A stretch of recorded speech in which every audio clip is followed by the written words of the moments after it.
Hello students, hello everyone, कैसे हैं आप सब लोग? I hope you are doing great. Hello sir. Hello प्यारे बच्चों, पीडब्ल्यू के अमेजिंग प्लेटफॉर्म पर आप सभी बच्चों का स्वागत है। मेरा नाम है रिंकू कौशिक और उम्मीद करता हूं आप सभी स्वस्थ होंगे। और आपका जो पेपर है जिसके लिए आप लगे हुए थे और उसमें जो समय है बहुत कम बचा है, 45 डेज के आसपास आपके रिमेनिंग टाइम है, उसके रिगार्डिंग ही आज का हमारा सेशन है। यस, इन बिल्कुल। 45 दिन में हमें क्या करना चाहिए, क्या नहीं करना चाहिए, जैसे आपके सामने लगा हुआ है उसी पर आज हम चर्चा करने वाले हैं। नहीं सर, आप क्या बिल्कुल कहना बिल्कुल चाहेंगे? बिल्कुल। तो अब एक ऐसे मौके पे पहुंच गए हैं कि जैसे होता है ना कि पूरे मैच में आपने बढ़िया स्कोर बनाए, लेकिन आखिर के 10 ओवर में जाके 2-4 विकेट डाउन हो गए तो पूरा मैच हाथ से निकल सकता है। तो ये लास्ट 45 डेज जो 1.5 महीना आपका बच गया है, तो ये आपका एक ऐसा ही टाइम है कि आखिर के 10 ओवर में अगर बढ़िया रन रेट निकाल ली तो एग्जाम क्लियर भी हो सकता है और इसमें भी काम बिगड़ भी सकता है। हाँ, बिल्कुल वही मोमेंटम की बात है कि मोमेंटम को कैरी आउट पूरे मैच रखा आपने तो मैच आपका है। नहीं, जहां आपने मोमेंटम को लूज किया वही मैच आपके हाथ से निकला। सर वही बात कहना चाह रहे हैं, ये जो लास्ट के 45 डेज हैं ये मोस्ट इंपॉर्टेंट आपके लिए हैं। ठीक है, यहीं से आपके एग्जाम के प्रति आपका एग्जाम कैसा रहने वाला है वो डिसाइड होने वाला है। तो हमें इन लास्ट के 45 दिनों में क्या करना चाहिए, ऐसी कौन कौन सी चीजें हैं जिन पर हमें ध्यान देना चाहिए, और लास्ट के 45 डेज में हमें क्या नहीं करना चाहिए, इसी पर आज का सेशन है। इसी पर आज हम चर्चा करने वाले हैं। और जरा इस बात को देखते हैं कि भाई लास्ट के 45 दिन में क्या करना चाहिए, क्योंकि सर 45 डेज बचे हैं। बच्चा बहुत सारी चीजें करता है, बच्चे के साथ बहुत सारी चीजें चल रही होती है। तो हमें बस यही बताना है कि क्या अवॉइड करें और क्या ना करें। ठीक है। इस टाइम वैसे भी गाइडेंस की एक ज़रूरत होती है, क्योंकि पहले तो स्टूडेंट 2-3 महीने अच्छे से पढ़ के अब क्या कहते हैं एक सेचुरेशन पे पहुंच जाता है कि अब क्या करना है आगे। ठीक है, और लगभग सबका जो भी है, ठीक है, मोस्ट प्रोबेबली काफ़ी बच्चों का काफ़ी हद तक सिलेबस तो हो गया होगा। अब लास्ट फेज में ही वो होंगे, तो अगर इस पे थोड़ी सी गाइडेंस मिलती है तो बढ़िया रहता है।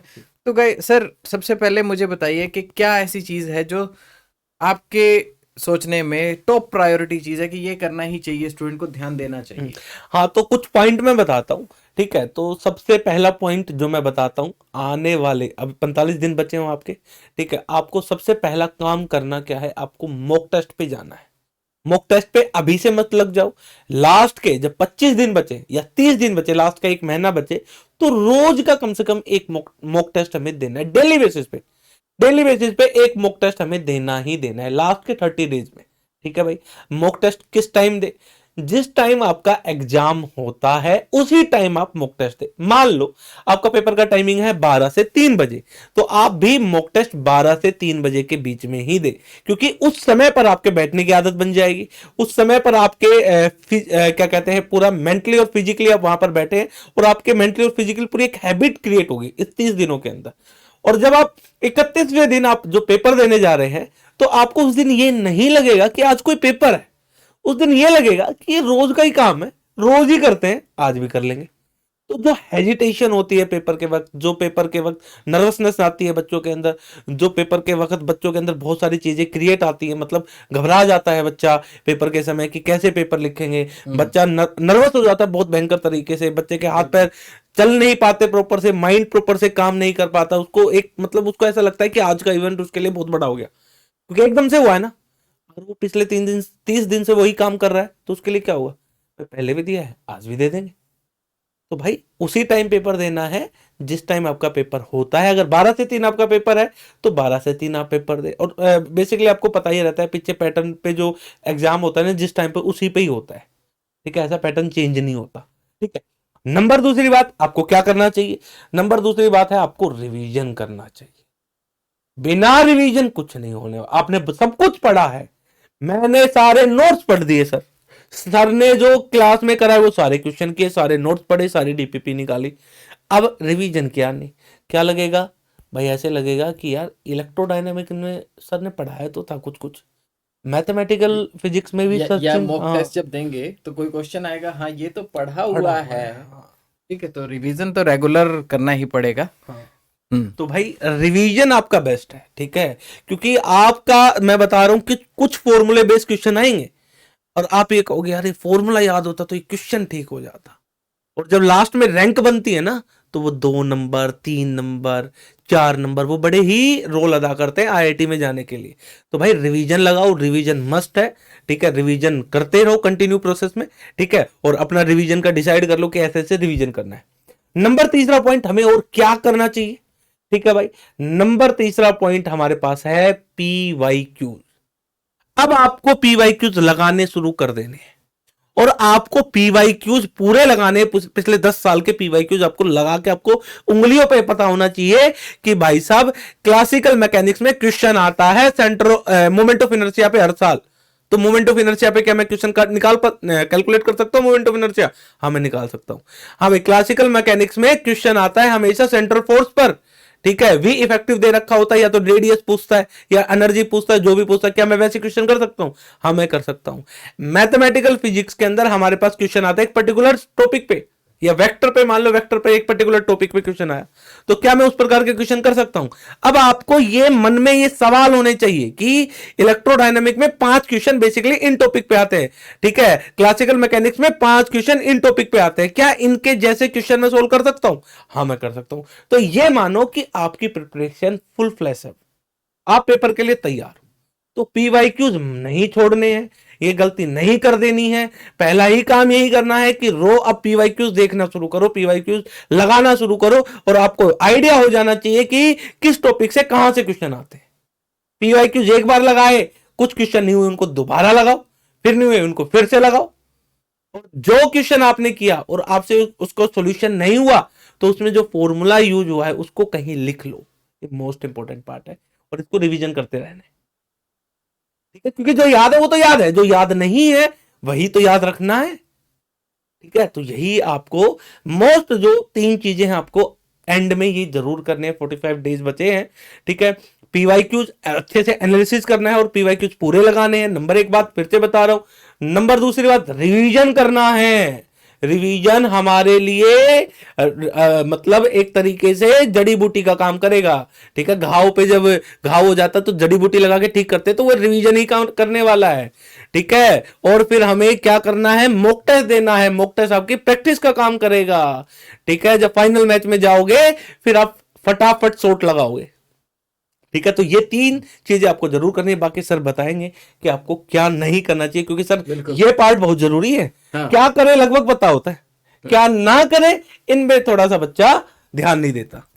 तो क्या करें क्या ना करें ये कैसी मुश्किल है, ठीक है। गाना भी है ना।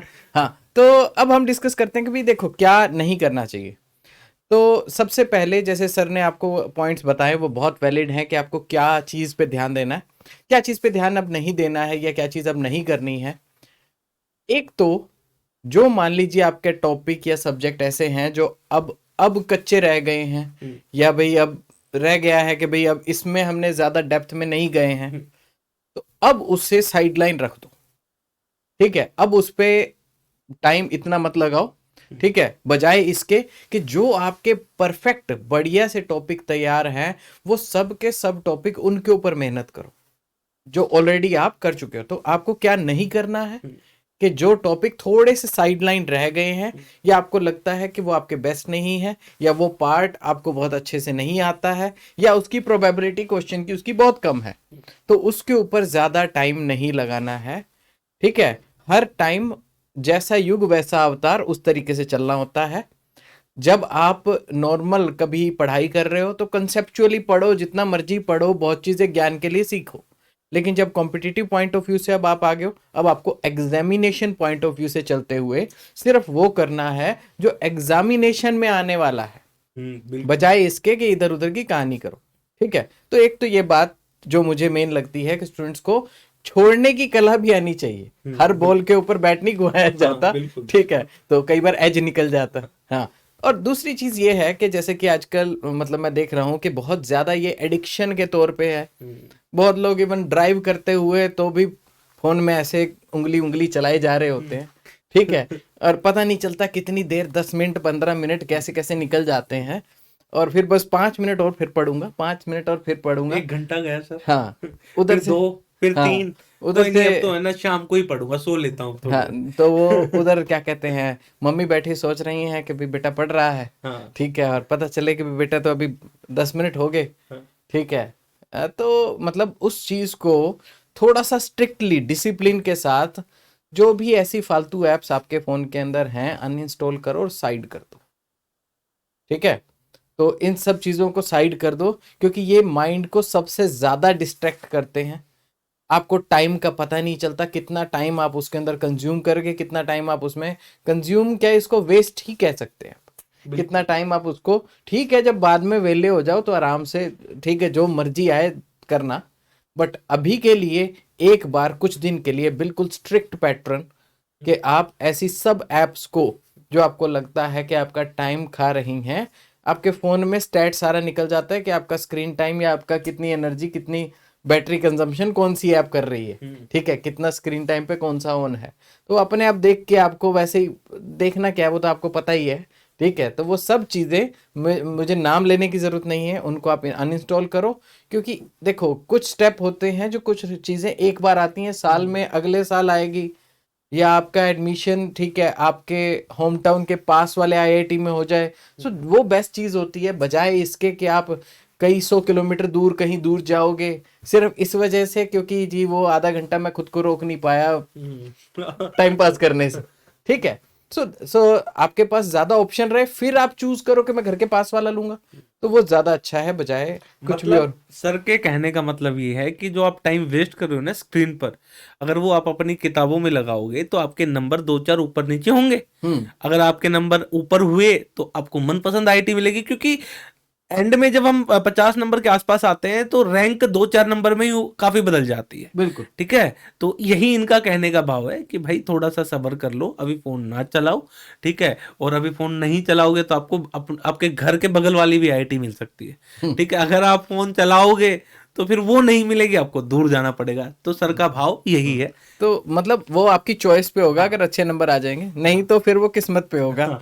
ठीक है, वो एक मैंने कोटेशन से ऐसे सुनी थी कि वो क्या कहते हैं, इस तरह से था कुछ कि कोशिश ना करने वालों को वो मिलता है जो कोशिश करने वाले पीछे छोड़ देते हैं। ठीक है, जो बच जाता है फिर वो उनको मिलता है। ठीक है, तो ठीक है, बस उस चीज़ का थोड़ा सा ध्यान रखिए। ठीक है, मतलब ये मेन है कि जो अभी आपको नहीं करना चाहिए, बस बाकी आप पढ़ाई पे अच्छे से ध्यान दो। और बस जो बाकी आपका, जैसे मान लीजिए फ्रेंड सर्कल है, हमेशा फ्रेंड सर्कल में कुछ लोग होते हैं या रिलेटिव्स में कुछ लोग होते हैं जो पॉजिटिवली आपके साथ बिहेव करते हैं, या पॉजिटिवली नेगेटिवली छोड़ो कि इस टाइम एक बार ये है कि कोई भी मतलब पॉजिटिवली भी वो कुछ गप्पे करेगा, या तो सिर्फ बस पढ़ो पढ़ो बहुत आगे जाओगे ऐसे ऐसे ऐसी बात भी करेगा, वो भी अभी नहीं चाहिए आपको। ठीक है, अभी बस एक रियलिस्टिक पॉइंट ऑफ व्यू से कि अच्छा जी मैं जितना पढ़ूंगा उतना कर पाऊंगा, यही सोचते हुए। ठीक है, नेगेटिव वालों के पास तो रहना ही नहीं है। ठीक है, कि जो अरे क्या होता है, किसको मिलता है, करके भी क्या रखा है, मतलब वो जो ऐसी बातें करे वो तो वैसे नहीं, उनसे तो वैसे दूर रहो। उनसे तो वैसे ही दूरी बना लो भाई। जो नेगेटिव बात करता है वो खुद नेगेटिव है, जीवन में दूसरों को नेगेटिव ही देता है वो। तो उनसे तो बात ही नहीं करनी, वो दिख जाए रास्ता बदल लो। ठीक है, उसका फोन आ जाए तो फोन बंद करके रख दो, बोला ये थोड़ी देर परेशान करेगा। ठीक है, कभी कभार पढ़ते पढ़ते, क्योंकि 45 दिन का भी टाइम ठीक ठाक टाइम होता है, इसमें बच्चा 1 वीक कंटिन्यू पढ़ने के बाद भी लगने लगता है कि बोरियत हो रही है, डिमोटिवेट हो रहा है, क्या होगा कि नहीं होगा। एक डर, देखो डर होना चाहिए पहला एग्जाम का, कि मेरा निकलेगा कि नहीं निकलेगा। अगर डर है तो मतलब सही डायरेक्शन में हो, आप पढ़ रहे हो, मेहनत कर रहे हो। अगर डर नहीं है तो मतलब आप सो ही रहे हो, अरे कर लेंगे, मतलब वो वाला हिसाब किताब है। तो जो डरता है वही मेहनत करता है, क्योंकि उसे पता है कि मेरे को आईआईटी जाना है, इसलिए वो डर रहा है कि ये नहीं हुआ तो दिक्कत हो जाएगी, है ना सर। तो भाई जो अनवांटेड कॉल हैं उनसे बच के रहो, सर का भाव यही है। ठीक है, मैं मतलब ट्रांसलेटर लग रहा हूँ सर।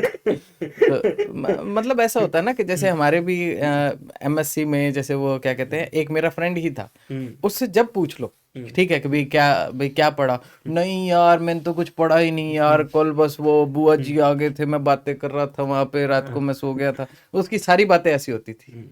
अच्छा एग्जाम में जाओ, बाद में देखो तो नहीं यार ये तो मैं कर ही नहीं पाया, वो बस ऐसे करके बातें कर देता था, बाद में नंबर आए हुए होते। ठीक है, तो जो इस तरह से मिसगाइड करे, ठीक है, देखो सबको अपने बैक ऑफ द माइंड में, हार्ट में पता होता है कि ये बंदा ना मिसगाइड ज्यादा करता है, उनको छोड़ो और इवन जो गाइड भी करता है सिर्फ जरूरत पे, देखो इतना तो अच्छे लोग होते हैं कि आप उनको थोड़े दिन के लिए इतना ग्रांटेड ले सकते हो, हाँ, ठीक है, कि बस, और उनसे भी आपको ज्यादा बातचीत उसके अंदर जाने की जरूरत नहीं है। Just stick with your pattern, stick with your practices, जो आपको एजुकेशन की तरफ, जो आपको अपने सिलेबस की तरफ, वो आपको करना है। तो ये मेरी एडवाइसेस हैं कि क्या नहीं करना चाहिए बेसिकली सर। बिल्कुल बिल्कुल सर, बस आज का सेशन इसी पे था, क्या करें क्या ना करें। ठीक है, तो भाई जो करना है वो इम्पोर्टेंट पॉइंट मैं आपको बता चुका हूँ कि भाई आपको PYQs करने हैं, बहुत अच्छे से रिवीजन करना है जो आपने पढ़ा है सारे फॉर्मूलोज का। और नंबर तीसरी बात जो मैंने आपको बताई थी कि आपको पेपर देना है जिस समय आपका पेपर होता है, और मॉक टेस्ट आपको लगाने, ठीक है, लास्ट के 1 महीने कम से कम। सर ने आपको क्या बताया क्या नहीं करना चाहिए, सर दोबारा एक बार शॉर्ट फॉर्म में रिपीट कर देते हैं। सर शॉर्ट नोट्स हो गए ये बच्चों के हाँ, आज शॉर्ट के नोट्स, सेशन के। शॉर्ट नोट्स मतलब कि भाई एक तो जो आपके टॉपिक्स हैं जो अभी तक अनकवर्ड रहे हैं, या उनकी प्रोबेबिलिटी कम है, या आपके समझ में नहीं आए हैं, कुछ भी है, आप उसको साइड में कर दो, छोड़ दो, ठीक है। दूसरी चीज, आपको सोशल मीडिया या ऐसे प्लेटफॉर्म्स जो आपके टाइम एक हद से ज़्यादा कंज्यूम कर रहे हैं, ठीक है, जिसके ऊपर आपका कंट्रोल नहीं रहता है, आप 5-10 मिनट से ज़्यादा करते करते करते आधे घंटा पहुंच जाते हो, उसको छोड़ दो। और तीसरा पॉइंट मेन ये है कि उन वो लोग जो नेगेटिविटी भरते हैं या इस तरह की बातें करते हैं कि भाई जिससे आपका ओवरऑल मॉरल या ओवरऑल आपका जो स्पीड है वो डाउन हो, उन लोगों को अवॉइड करो। और बाकी लोगों को भी वहां तक ज्यादा किसी भी बातचीत में घुसने की बजाय बेटर है कि अपने माइंड में खुद ही कोई म्यूजिक सुन लिया या इस तरह की प्रैक्टिसेस में खुद को खुद में इन्वॉल्व रख के, ठीक है, ताकि आप एक पथ पे अपने आप को टारगेटेड रख सको। तो ये चीजें ओवरऑल ये हैं जो हमने आज इम्पार्ट की हैं। तो ठीक है भाई, आज के लिए सेशन यहीं तक था बच्चे। ठीक है, तो भाई मेहनत करते रहो, पढ़ते रहो, जो मेहनत करता है उसे सफलता जरूर मिलती है। ठीक है, क्योंकि मेहनत करने वाले ही सफल होते हैं अक्सर। बिल्कुल। ठीक है, तो आज के लिए इतना ही। जय हिंद, जय भारत।